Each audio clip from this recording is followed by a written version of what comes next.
আসসালামু আলাইকুম guys. So আপনাদের আমি একটা ভিডিও দেখাতে চাই, তো আপনারা সেই ভিডিওটি আগে দেখেন, তারপর আমি কথা বলছি।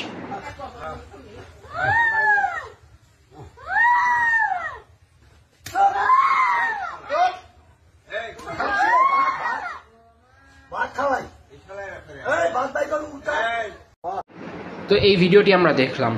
এই ভিডিওটি দেখে এমন একটি ভিডিও দেখার জন্য আমি মোটেই প্রস্তুত ছিলাম না। আমি জাস্ট শুয়ে শুয়ে স্ক্রল করছিলাম অ্যান্ড হঠাৎ করে এই ভিডিওটি আমার সামনে আসলো। আপনারাই দেখতে পারছেন এখানে কি হচ্ছে।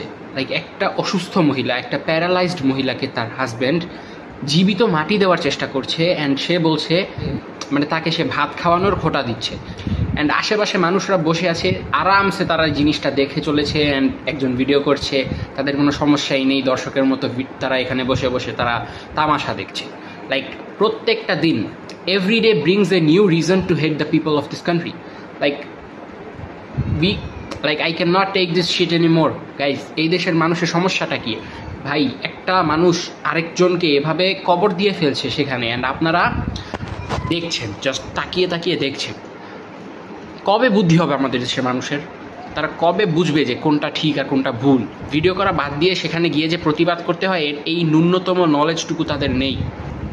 আমি জাস্ট বুঝতেই পারছি না এই দেশের মানুষের কি হবে, আমাদের কি হবে, আমরা কোন পর্যায়ে নেমে গিয়েছি। এটা জাস্ট একদম বুঝের বাইরে আমার। ভিডিওটি চাইলে শেয়ার করতে পারেন অ্যান্ড চাইলে আশেপাশের মানুষকে এই সব বিষয়ে একটু সতর্ক করতে পারেন যে ভাই এমন বলদের মতো বসে না থেকে সেখানে গিয়ে ওই লোকটাকে কানের নিচে 2টা থাপ্পড় মেরে সেখানে একটু শিক্ষা দেওয়া দরকার ছিল। কী বলবো বুঝতে পারছি না। এটা দেখার পর মাথাটা পুরোই কাজ করা বন্ধ করে দিয়েছে।